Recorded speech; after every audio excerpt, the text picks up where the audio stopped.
ನೇಮಕಾತಿ ಪ್ರಕ್ರಿಯೆ ರದ್ದುಪಡಿಸುವುದು, ಕೃಷಿ ಶಿಕ್ಷಣದ ಖಾಸಗೀಕರಣ ತಡೆಯುವುದು ಸೇರಿದಂತೆ ವಿವಿಧ ಬೇಡಿಕೆಗಳನ್ನು ಈಡೇರಿಸುವಂತೆ ಆಗ್ರಹಿಸಿ ಸರ್ಕಾರಿ ಕೃಷಿ ವಿಶ್ವವಿದ್ಯಾಲಯಗಳ ವಿದ್ಯಾರ್ಥಿಗಳು ನಗರದ ಟಿಪ್ಪು ಸುಲ್ತಾನ್ ಉದ್ಯಾನವನದಲ್ಲಿ ಪ್ರತಿಭಟನೆ ನಡೆಸಿದರು. ಕೃಷಿ ಅಧಿಕಾರಿ ಹಾಗೂ ಸಹಾಯಕ ಕೃಷಿ ಅಧಿಕಾರಿ ಹುದ್ದೆಗಳ ನೇಮಕಾತಿಗೆ ನಡೆಯಲಿರುವ ಕೆಇಎ ಪರೀಕ್ಷೆಯಲ್ಲಿ ಕೊನೆಯ ಕ್ಷಣದಲ್ಲಿ ICAR ಮಾನ್ಯತೆ ಇಲ್ಲದ ಖಾಸಗಿ ರೈಟೆಕ್ ವಿಶ್ವವಿದ್ಯಾಲಯ ವಿದ್ಯಾರ್ಥಿಗಳಿಗೆ ಅವಕಾಶ ನೀಡಿರುವುದು ಕಾನೂನು ಬಾಹಿರ ಎಂದು ವಿದ್ಯಾರ್ಥಿಗಳು ಆರೋಪಿಸಿದರು. ಸುಪ್ರೀಂ ಕೋರ್ಟ್ 2025 ಏಪ್ರಿಲ್ 10 ತೀರ್ಪಿನ ಪ್ರಕಾರ ನೇಮಕಾತಿ ಪ್ರಕ್ರಿಯೆ ಆರಂಭವಾದ ಬಳಿಕ ಅರ್ಹತಾ ಮಾನದಂಡಗಳನ್ನು ಬದಲಾಯಿಸಲು ಸಾಧ್ಯವಿಲ್ಲ. ಆದ್ದರಿಂದ ರೈಟೆಕ್ ವಿಶ್ವವಿದ್ಯಾಲಯಕ್ಕೆ ನೀಡಿರುವ ಅವಕಾಶವನ್ನು ತಕ್ಷಣವೇ ರದ್ದುಪಡಿಸಬೇಕೆಂದು ಒತ್ತಾಯಿಸಿದರು. ಇದೇ ವೇಳೆ ಸರ್ಕಾರಿ ಕೃಷಿ ವಿಶ್ವವಿದ್ಯಾಲಯಗಳ ಅಧೀನದಲ್ಲಿರುವ ಖಾಸಗಿ ಕೃಷಿ ಕಾಲೇಜುಗಳಿಗೆ ನೀಡಿರುವ ಸಂಯೋಜನೆಯನ್ನು ರದ್ದುಪಡಿಸುವಂತೆ ಆಗ್ರಹಿಸಿದ ವಿದ್ಯಾರ್ಥಿಗಳು ಕೃಷಿ ಶಿಕ್ಷಣ ವ್ಯಾಪಾರೀಕರಣವಾಗುತ್ತಿದ್ದು ಬಡ ರೈತರ ಮಕ್ಕಳಿಗೆ ಶಿಕ್ಷಣ ದುಬಾರಿಯಾಗುತ್ತಿದೆ ಎಂದು ಆಕ್ರೋಶ ವ್ಯಕ್ತಪಡಿಸಿದರು. ಕೃಷಿ ಇಲಾಖೆಯ AO ಹಾಗೂ AAO ಹುದ್ದೆಗಳಿಗೆ BE ಬಯೋಟೆಕ್ ಪದವೀಧರರಿಗೆ ಅವಕಾಶ ನೀಡಿರುವುದು ಅವೈಜ್ಞಾನಿಕ ನಿರ್ಧಾರವಾಗಿದ್ದು ಕೃಷಿ ಪದವೀಧರರಿಗೆ ಮಾತ್ರ ಅವಕಾಶ ಕಲ್ಪಿಸಬೇಕೆಂದು ಒತ್ತಾಯಿಸಿದರು.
ನಾವು ಅನಿರ್ದಿಷ್ಟಾವಧಿ ಧರಣಿ ಮಾಡ್ತಾ ಇದ್ದೀವಿ. ಯಾಕಂದರೆ ಈಗ ಕೃಷಿ ಇಲಾಖೆಯಲ್ಲಿ ಕೃಷಿ ಅಧಿಕಾರಿ ಮತ್ತು ಸಹಾಯಕ ಕೃಷಿ ಅಧಿಕಾರಿ ಅಂತೇಳಿ ಪೋಸ್ಟ್ ಕರೆದಿದ್ದಾರೆ ಸರ್. ಅಲ್ಲಿ ಪ್ರೈವೇಟ್ ಅಗ್ರಿಕಲ್ಚರ್ ಕಾಲೇಜು ರೈಟೆಕ್ ಯೂನಿವರ್ಸಿಟಿ ಅವರಿಗೆ ಪರ್ಮಿಷನ್ ಕೊಟ್ಟಿದ್ದಾರೆ. ಅದು C&R ನಿಯಮಗಳಿಗೆ ವಿರುದ್ಧವಾಗಿದೆ ಮತ್ತು ಸುಪ್ರೀಂ ಕೋರ್ಟ್ನ ಒಂದು ಜಡ್ಜ್ಮೆಂಟ್ ಇದೆ ಸರ್ 2025ರಲ್ಲಿ. ಆ ಒಂದು ಜಡ್ಜ್ಮೆಂಟಿಗೂ ಕೂಡ ವಿರುದ್ಧವಾಗಿದೆ. ಯಾವುದೇ ಒಂದು ಫ್ರೆಶ್ ನೋಟಿಫಿಕೇಶನ್ ಆದಮೇಲೆ ನೀವು ಮಧ್ಯದಲ್ಲಿ ಯಾವುದು ಕೂಡ ಸೇರ್ಪಡೆ ಮಾಡಬಾರ್ದು ಅಂತಿದೆ. ಬಟ್ ಇವರು ರೈಟೆಕ್ ಅವ್ರನ್ನ ಮತ್ತು BE ಬಯೋಟೆಕ್ ಅವ್ರನ್ನ ಸೇರಿಸಿದ್ದಾರೆ ಸರ್. BE ಬಯೋಟೆಕ್ ಅಂದರೆ bachelor of engineering biotechnology sir. Biotechnology ಅನ್ನೋದು ಒಂದು ಅಡ್ವಾನ್ಸ್ಡ್ ಟೂಲ್ ಸರ್. ಅದನ್ನ ಇವರು ಈಕ್ವಲೆಂಟು BTech ಬಯೋಟೆಕ್ನಾಲಜಿ ಅಂತ ಮಾಡಿದ್ದಾರೆ ಸರ್. ಇದು ಘೋರ ಅನ್ಯಾಯ ಸರ್. ಅವರಿಗೆ BE ಬಯೋಟೆಕ್ನಾಲಜಿ ಅವರಿಗೆ ಕೃಷಿ ಬಗ್ಗೆ ಗಂಧನೂ ಗೊತ್ತಿರಲ್ಲ, ಗಾಳಿನೂ ಗೊತ್ತಿರಲ್ಲ. ಸೊ ಇವ್ರು ಏನು ಮಾಡ್ತಿದ್ದಾರೆ, ಕೃಷಿ ಇಲಾಖೆಯವರು, KE ಅವರು ಮತ್ತು ಸರ್ಕಾರದವರು ಸೇರಿಕೊಂಡು ಯಾರ್ದೋ ಒಂದು ಒತ್ತಡಕ್ಕೆ ಒಳಗಾಗಿ, ಯಾರ್ದೋ ಒಂದು ಆಮಿಷಕ್ಕೆ ಒಳಗಾಗಿ ನಮ್ಮ ಕೃಷಿ ಶಿಕ್ಷಣವನ್ನು ಹಾಳು ಮಾಡ್ತಿದ್ದಾರೆ ಸರ್. ಈಗ ಅವರು ಎಲ್ಲ ಶ್ರೀಮಂತರು ಇರ್ತಾರೆ ಸರ್. ಅವರೆಲ್ಲ ಈಗ ದುಡ್ಡು ಕೊಟ್ಟು ಬಂದು ಪ್ರೈವೇಟ್ ಅಗ್ರಿ ಕಾಲೇಜಲ್ಲಿ ಸೇರ್ಕೊಂತಾರೆ. ಈಗ ಈ ವರ್ಷ 12 ಅಗ್ರಿಕಲ್ಚರ್ ಕಾಲೇಜ್ ಸ್ಟಾರ್ಟ್ ಆಗಿದ್ದಾವೆ ಸರ್. KEಯಿಂದ ಕೌನ್ಸಿಲಿಂಗ್ ಕೂಡ ಮಾಡ್ತಿದ್ದಾರೆ. ಇಲ್ಲೇನಾಗುತ್ತೆ, ಕೃಷಿ ಶಿಕ್ಷಣ ಹಾಳಾಗುತ್ತೆ ಸರ್. ಎಲ್ಲ ದುಡ್ಡಿದ್ದವ್ರು ಬಂದು ದುಡ್ಡು ಕೊಟ್ಟು ಎಲ್ಲ ಡಿಗ್ರಿನ ಖರೀದಿ ಮಾಡ್ತಾರೆ. ಅವ್ರು ರೈತರಿಗೆ ಏನು ಕ್ವಾಲಿಟಿ ಶಿಕ್ಷಣ ಕೊಡ್ತಾರೆ ನೀವೇ ಹೇಳಬೇಕು ಸರ್. ಈಗ ನಾವು ಕೃಷಿ ವಿದ್ಯಾರ್ಥಿಗಳು 4 ವರ್ಷ BSc ಅಗ್ರಿಕಲ್ಚರ್ ಮುಗಿಸ್ತೀವಿ. ನಾವು ರೈತರ ಜೊತೆ ಕೊಂಡಿಯಾಗಿ ಕೆಲಸ ಮಾಡ್ತೀವಿ. ನಾವು ಏನು ಜ್ಞಾನನ ಕಾಲೇಜಲ್ಲಿ ಪಡ್ಕೊಂಡಿರ್ತೀವಿ, 100 ಎಕರೆಯಲ್ಲಿ ನಾವು ಸಂಶೋಧನೆ ಮಾಡಿರ್ತೀವಿ. ಪ್ರೈವೇಟ್ ಅಗ್ರಿಕಲ್ಚರ್ ಕಾಲೇಜ್ ಅವರ ಹತ್ರ ಲ್ಯಾಂಡ್ ಇರೋದಿಲ್ಲ ಸರ್. 10-20 ಎಕರೆ ಲ್ಯಾಂಡಲ್ಲಿ ಅವರು ಕ್ಲಾಸಿಗೆ, ಅವರ ಶಿಕ್ಷಣ ಕ್ಲಾಸಿಗೆ ಮಾತ್ರ ಸೀಮಿತ ಆಗಿರುತ್ತೆ. ರೈತರಿಗೆ ಯಾವುದೇ ತರಹದ ಮಾಹಿತಿ ಕೊಡೋದಿಲ್ಲ. ತಪ್ಪು ಮಾಹಿತಿ ಕೊಟ್ಟು ರೈತರ ಬೆಳೆಯನ್ನು ಹಾಳು ಮಾಡೋದು, ರೈತರ ಬದುಕನ್ನು ಹಾಳು ಮಾಡುವಂಥ ಕೆಲಸ ಮಾಡ್ತಿದ್ದಾರೆ. ಸೊ ಅದಕ್ಕೋಸ್ಕರ ನಾವು ಸರ್ಕಾರಕ್ಕೆ ಮತ್ತು ಮಾನ್ಯ ಮುಖ್ಯಮಂತ್ರಿಗಳಿಗೆ ರಿಕ್ವೆಸ್ಟ್ ಮಾಡ್ತೀವಿ, ದಯವಿಟ್ಟು ಜುಲೈ 25ನೇ ತಾರೀಕಿಗೆ HK ಎಕ್ಸಾಮ್ ಇದೆ ಸರ್. ಮತ್ತು ಆಗಸ್ಟ್ 8ನೇ ತಾರೀಕಿಗೆ ನಾನ್ HK ಎಕ್ಸಾಮ್ ಇದೆ ಕೃಷಿ ಅಧಿಕಾರಿ ಪೋಸ್ಟಿಂದು. ದಯವಿಟ್ಟು ತಾವು ಕೂಡಲೇ ಈ ನೇಮಕಾತಿನ ತಡೆ ಹಿಡಿದು ರೈಟೆಕ್ ಅವ್ರನ್ನ ಹೊರ ಹಾಕಬೇಕು, BE ಬಯೋಟೆಕ್ ಅವ್ರನ್ನ ಹೊರ ಹಾಕಬೇಕು. ಪಾರದರ್ಶಕವಾಗಿ ನಮಗೆ ನೇಮಕಾತಿ ಬೇಕಾಗಿಲ್ಲ ಸರ್. ನಮಗೆ ಪಾರದರ್ಶಕ ಮತ್ತು ನ್ಯಾಯಯುತ ನೇಮಕಾತಿ ಬೇಕು. ಸೊ ಅದಕ್ಕೋಸ್ಕರ ನಾವು ಮಾನ್ಯ ಮುಖ್ಯಮಂತ್ರಿಗಳಲ್ಲಿ ಮನವಿ ಮಾಡ್ತೀವಿ. ಮುಖ್ಯಮಂತ್ರಿಗಳು ಯಾವಾಗಲೂ ಒಂದು ಮಾತಾಡ್ತಾರೆ ಸರ್, ದೇವರು ವರನೂ ಕೊಡೋದಿಲ್ಲ, ಶಾಪನೂ ಕೊಡೋದಿಲ್ಲ, ಅವಕಾಶಗಳನ್ನು ಮಾತ್ರ ಕೊಡ್ತಾನೆ. ನಾವು ಮುಖ್ಯಮಂತ್ರಿಗಳಿಗೆ ನೇರವಾಗಿ ಎಚ್ಚರಿಕೆ ಕೊಡ್ತೀವಿ ಸರ್, ನೀವು ನಮ್ಮ ಹಕ್ಕನ್ನು ಯಾಕೆ ಕಸ್ಕೊತಾ ಇದ್ದೀರಾ? ಕೃಷಿನ ನೀವು ಖಾಸಗೀಕರಣ ಯಾಕೆ ಮಾಡ್ತಿದ್ದೀರಾ? ನೀವು IT ನ ಖಾಸಗೀಕರಣ ಮಾಡ್ಬೋದು, ಬೇರೆ ಇಂಜಿನಿಯರಿಂಗ್ ಅವ್ರದ್ದು ಮೆಡಿಕಲ್ ಅವ್ರದ್ದು ಖಾಸಗೀಕರಣ ಮಾಡ್ಬೋದು, ಬಟ್ ಯಾರೇ ಆದರೂ ಕೂಡ ತಿನ್ನೋದು ಅನ್ನ ಬೆಳೆಯೋ ರೈತರಿಗೆ ನಾವು ಸಪೋರ್ಟ್ ಆಗಿರಬೇಕು. ಅಂದರೆ ಕೃಷಿ ಗೌರ್ಮೆಂಟಲ್ಲಿ ಇರಬೇಕು, ಪ್ರೈವೇಟಲ್ಲಿ ಹೋದರೆ ಅದರ ಕ್ವಾಲಿಟಿ ಹಾಳಾಗುತ್ತೆ ಅಂತ ನಾವು ರಿಕ್ವೆಸ್ಟ್ ಮಾಡ್ತೀವಿ. ತಮ್ಮೆಲ್ಲ ಮಾಧ್ಯಮದ ಮುಖಾಂತರ ನಾವು ರಿಕ್ವೆಸ್ಟ್ ಮಾಡ್ತೀವಿ ಸರ್, ನಮಗೆ ನ್ಯಾಯ ಕೊಡಿಸಲೇಬೇಕು. ಅಲ್ಲಿವರೆಗೂ ನಾವು ಅನಿರ್ದಿಷ್ಟಾವಧಿ ಧರಣಿ ಮಾಡೇ ಮಾಡ್ತೀವಿ.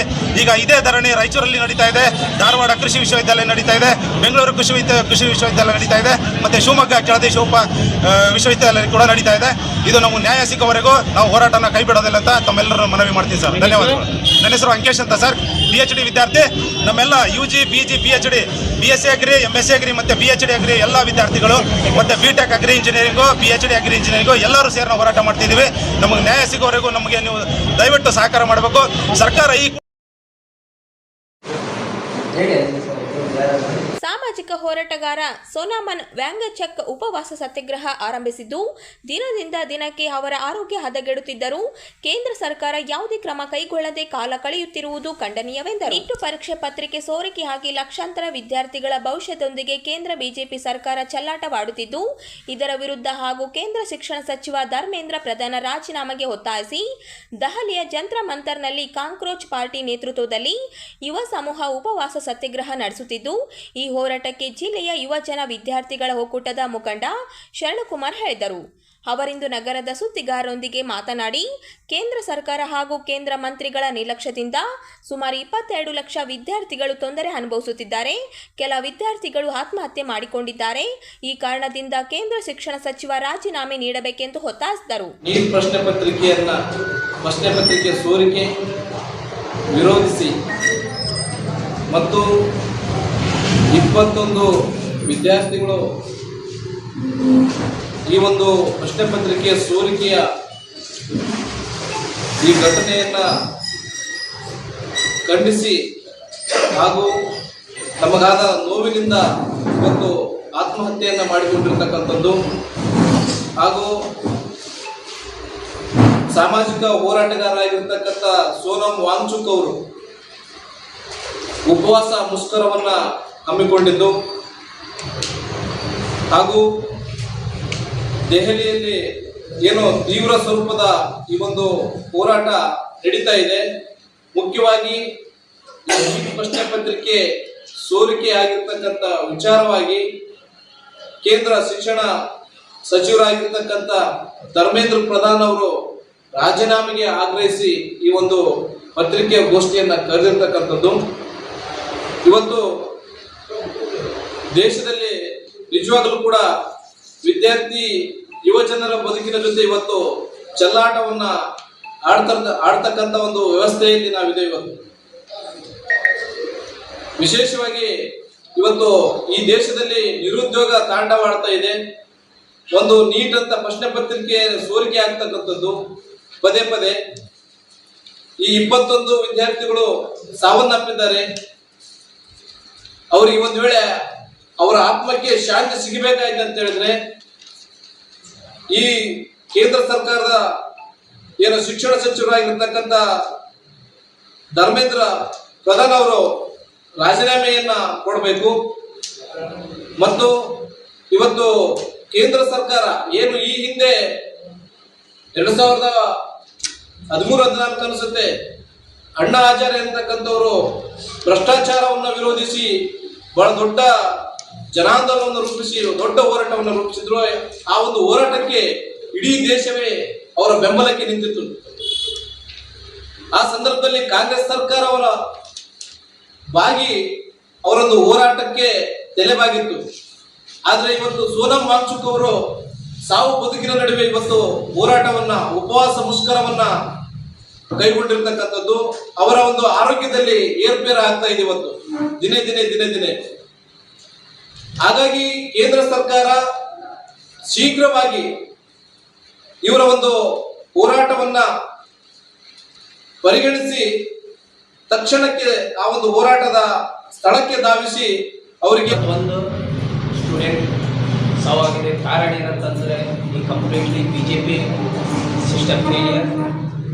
ಅವರು ಎಜುಕೇಷನ್ ಮಿನಿಸ್ಟರ್ ಕಂಪ್ಲೀಟ್ಲಿ ಇದ್ರಾಗ ಇನ್ಸ್ಟಿಟ್ಯೂಷನ್ಸ್ಗೆ ಇನ್ನು ಲೀಗ್ ಮಾಫಿಯಾಗ ಕಂಟ್ರೋಲ್ ಮಾಡೋಕ್ಕಾಗಿಲ್ಲ. ಅರೌಂಡ್ BJP ಸರ್ಕಾರದಲ್ಲಿ 10 ವರ್ಷದಲ್ಲಿ ಅರೌಂಡ್ 224, ನನ್ನ ಪ್ರಾಪರ್ ನನಗೆ ನಂಬರ್ಸ್ ಗೊತ್ತಿಲ್ಲ, 224 ಟೋಟಲ್ ಪೇಪರ್ ಲೀಕ್ ಆಗಿದೆ. ಈ ಸರ್ಕಾರ ಎಲ್ಲರಲ್ಲಿ ಏನೋ ಲೂಪೋಲ್ ಇರುತ್ತೆ, ಬಟ್ ಏನೋ ತಪ್ಪಾಗಿದೆ ಯಾರು ಅಕೌಂಟಬಿಲಿಟಿ ಮಾಡಬೇಕಲ್ಲ. ಎಲ್ಲಿನೂ ತಪ್ಪಾಗಿದ್ರೆ ಯಾರು ಅದ್ರಾಗ ಸ್ಟ್ಯಾಂಡ್ ತೊಗೊಬೇಕಲ್ಲ. ಇಷ್ಟು ಕಂಟಿನ್ಯೂಸ್ಲಿ ಪೇಪರ್ ಲೀಕ್ ಆಗಿದ ಮೇಲೇನು ಯಾರು ಅಕೌಂಟೇಬಲ್ ಇಲ್ಲ. ಯಾರದ್ರಾಗ ಈ ಮೋದಿ ಸರ್ಕಾರ ಧರ್ಮೇಂದ್ರ ಪ್ರಧಾನ್ ಮಾಡಿ ಏನು ಎಕ್ಸಿನೇಷನ್ನು ಮಾಡೋದು, ಈ ಸರ್ಕಾರ ಮನುಕೂಲಿ ಸರ್ಕಾರ ಮನ್ಸ್ ಪ್ರಕಾರ ಮಾಡಕತ್ತಾರ. ನಾವು ಈ ಸರ್ಕಾರ ಹೆಂಗಾಗಿದೆ ಅಂತ ಕಣ್ಣಿಲ್ಲ ಕಿವಿಲ್ಲ ಈ ಥರ ಪರಿಸ್ಥಿತಿ ಆಗಿದೆ. ಬಟ್ ನಾವು ಎಲ್ಲರೂ ಯುವಕರು, ನಾನು ನಮ್ಮ ಪಾರ್ಟಿ, ನಮ್ಮ ಕಾಂಗ್ರೆಸ್ ಪಾರ್ಟಿ, ನಾವು ನಮ್ಮ ನಾಯಕರು ರಾಹುಲ್ ಗಾಂಧೀಜಿ ಯಾವಾಗಿನಿಂದ ನೀಟ್ ಪೇಪರ್ ಆಗಿದ್ದಲ್ಲ ಅವಾಗಿಂದ ಕಂಟಿನ್ಯೂಸ್ಲಿ ಇಡೀ ದೇಶದಲ್ಲಿ ಅವರು ಹೋರಾಟ ಮಾಡ್ತಿದ್ದಾರೆ. ನಾವು ಮೊನ್ನೆ ರೀಸೆಂಟ್ಲಿ ಬೆಂಗಳೂರಿನಲ್ಲಿ ನಾವು KPCC ಆಫೀಸ್ನಿಂದ ನಾವು KR ಸರ್ಕಲ್ ತನಕ ಒಂದು ದೊಡ್ಡ ಹೋರಾಟ ಮಾಡಿದ್ದೀವಿ. ಮುಂದಿನ ದಿನಗಳಲ್ಲಿ ಇಡೀ ಸ್ಟೇಟ್ನಲ್ಲಿ ಮಾಡ್ತೀವಿ. ಮತ್ತು ಈ ಥರ ಸಂಘಟನೆ ಸ್ಟೂಡೆಂಟ್ ಲೀಡರ್ ತೊಗೊಂಡು ನಾವು ರಾಯಚೂರಿನಲ್ಲಿ ದೊಡ್ಡ ಮುಂದಿನ ಟೈಮ್ನಲ್ಲಿ ನಾವು ಪ್ರೊಟೆಸ್ಟ್ ಮಾಡ್ತೀವಿ. ಕರ್ನಾಟಕ ರಾಜ್ಯ ಬಲಗೈ ಜಾತಿಗಳ ಒಕ್ಕೂಟ ಜಿಲ್ಲಾ ಸಮಿತಿ ವತಿಯಿಂದ ಬಲಗೈ ಸಂಬಂಧಿತ ಜಾತಿಗಳ ವಿದ್ಯಾರ್ಥಿಗಳಿಗೆ ಪ್ರತಿಭಾ ಪುರಸ್ಕಾರ ಕಾರ್ಯಕ್ರಮವನ್ನು ದಿನಾಂಕ 23ರಂದು ನಗರದ ಜಂಬಲ್ದಿನ್ನಿ ರಂಗಮಂದಿರದಲ್ಲಿ ಆಯೋಜಿಸಲಾಗಿದೆ ಎಂದು ಜಿಲ್ಲಾ ಅಧ್ಯಕ್ಷ ಭೀಮಣ್ಣ ಮಂಚಾಲ ಹೇಳಿದರು. ಅವರಿಂದು ನಗರದ ಸುದ್ದಿಗಾರರೊಂದಿಗೆ ಮಾತನಾಡಿ SSLC PUC ದ್ವಿತೀಯ ವಿಭಾಗದಲ್ಲಿ 2025-26ನೇ ಸಾಲಿನಲ್ಲಿ 70%ಕ್ಕಿಂತ ಮೇಲ್ಪಟ್ಟು ಅಂಕಗಳು ಪಡೆದಿರುವ ರಾಯಚೂರು ಜಿಲ್ಲೆಯ ಬಲಗೈ ಸಮಾಜದ ವಿದ್ಯಾರ್ಥಿನಿಯರಿಗೆ ಪ್ರತಿಭಾ ಪುರಸ್ಕಾರ ಮಾಡಿ ಅಭಿನಂದಿಸಿ ಅವರನ್ನು ಪ್ರೋತ್ಸಾಹಿಸಲು ಕಾರ್ಯಕ್ರಮ ಹಮ್ಮಿಕೊಳ್ಳಲಾಗಿದೆ. ಈ ಮೊಬೈಲ್ ಸಂಖ್ಯೆಗಳಿಗೆ ವಿದ್ಯಾರ್ಥಿಗಳು ದಾಖಲಾತಿಗಳನ್ನು ವಾಟ್ಸಪ್ ಮುಖಾಂತರ ಕಳಿಸಿ ತಮ್ಮ ಹೆಸರನ್ನು ನೋಂದಾಯಿಸಿಕೊಳ್ಳಬೇಕೆಂದು ಮನವಿ ಮಾಡಿದರು. ಜಾತಿಗಳ ಒಕ್ಕೂಟದ ವತಿಯಿಂದ ಪತ್ರಿಕಾಗೋಷ್ಠಿಯನ್ನು ನಡೆಸಲಾಗುವುದು. ವಿಷಯ ಬಲಗೈ ಸಂಬಂಧಿತ ಜಾತಿಗಳ ವಿದ್ಯಾರ್ಥಿಗಳಿಗೆ ಪ್ರತಿಭಾ ಪುರಸ್ಕಾರ ಮಾಡಿ ಅಭಿನಂದಿಸುವ ಕುರಿತು ಮಾನ್ಯರೇ, ಈ ಮೇಲ್ಕಂಡ ವಿಷಯಕ್ಕೆ ಸಂಬಂಧಿಸಿದ ಕರ್ನಾಟಕ ರಾಜ್ಯ ಬಲಗೈ ಜಾತಿಗಳ ಒಕ್ಕೂಟ ಜಿಲ್ಲಾ ಸಮಿತಿ ರಾಯಚೂರು ವತಿಯಿಂದ ಪತ್ರಿಕಾಗೋಷ್ಠಿ ಮೂಲಕ ತಮಗೆ ತಿಳಿಪಡಿಸುವುದೇನೆಂದರೆ SSLC ಮತ್ತು PVC ದ್ವಿತೀಯ 2025-26ನೇ ಸಾಲಿನ 70% ಅಂಕಿತ ಮೇಲ್ಪಟ್ಟ ಅಂಕಗಳನ್ನು ಪಡೆದಿರುವ ರಾಯಚೂರು ಜಿಲ್ಲೆಯ ಬಲಗೈ ಜಾತಿಗಳ ವಿದ್ಯಾರ್ಥಿನಿಯರಿಗೆ ಪ್ರತಿಭಾ ಪುರಸ್ಕಾರ ಮಾಡಿ ಅಭಿನಂದಿಸಿ ಅವರನ್ನು ಪ್ರೋತ್ಸಾಹಿಸುವ ಕಾರ್ಯಕ್ರಮವನ್ನು ದಿನಾಂಕ 23/8/2026 ರವಿವಾರದಂದು ಬೆಳಗ್ಗೆ 10 ಗಂಟೆಗೆ ರಾಯಚೂರು ನಗರದ ಜಂಬಲ್ದಿನ್ನಿ ರಂಗಮಂದಿರದಲ್ಲಿ ಆಯೋಜಿಸಲಾಗಿದೆ. ತಾವುಗಳು ಈ ಮೇಲ್ಕಂಡ ಮೊಬೈಲ್ ಸಂಖ್ಯೆಗಳಿಗೆ ತಮ್ಮ ದಾಖಲಾತಿಗಳನ್ನು PDF ವಾಟ್ಸಪ್ ಮುಖಾಂತರ ಕಳಿಸಿ ತಮ್ಮ ಹೆಸರುಗಳನ್ನು ನೋಂದಾಯಿಸಿಕೊಳ್ಳುವುದು.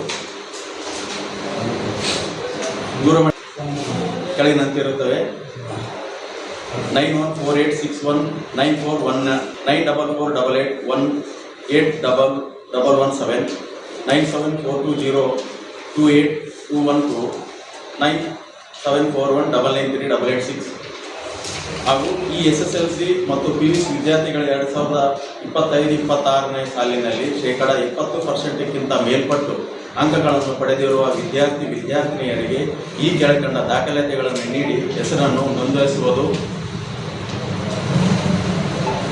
ಮೊದಲನೆಯಾಗಿ 1.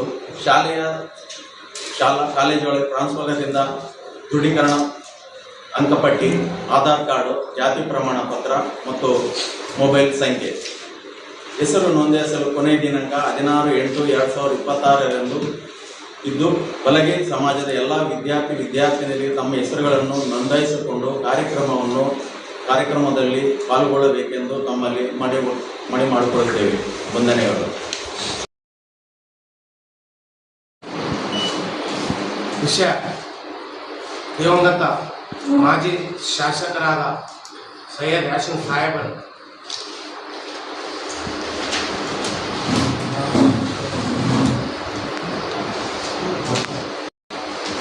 ಸರ್ಕಾರ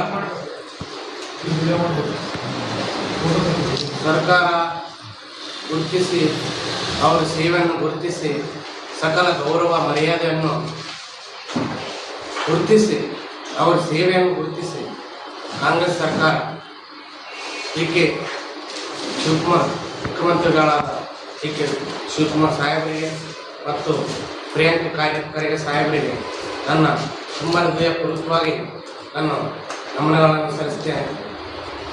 ಯಾಕಂದರೆ ಸೈಯದ್ ಯಾಸಿನ್ ಸಾಹೇಬರು ಅವರು ಹಲವಾರು ಸೇವೆಗಳು ಭಾಳಷ್ಟು ನಮ್ಮ ರೈತರಿಗೆ ಕೊಡುಗಿದೆ. ಯಾಕಂದರೆ ಕೃಷ್ಣಾ ನದಿಯಿಂದ ಪೈಪ್ಲೈನ್ ನಮಗೆ ಅಲ್ಲಿಂದ ವ್ಯವಸ್ಥೆ ಮಾಡಿ ಈ ರಾಯಚೂರು ಜನಗೆ ಇವತ್ತಿನವರೆಗೂ ನೀರೇ ಕೊರತಿಲ್ಲದೆ ಅವರು ನಮ್ಮನ್ನು ಅಗಲಿ ಇವತ್ತಿಗೆ 4 ದಿನ ಕಳೆದಿದೆ. ಯಾಕಂದರೆ ಈ ದಿನ ನಾನು ಯಾಕೆ ಅವ್ರ ಬಗ್ಗೆ ಮಾತಾಡ್ತೀನಪ್ಪ ಅಂದರೆ, ನಾನು ಸಣ್ಣ ಬಾಬು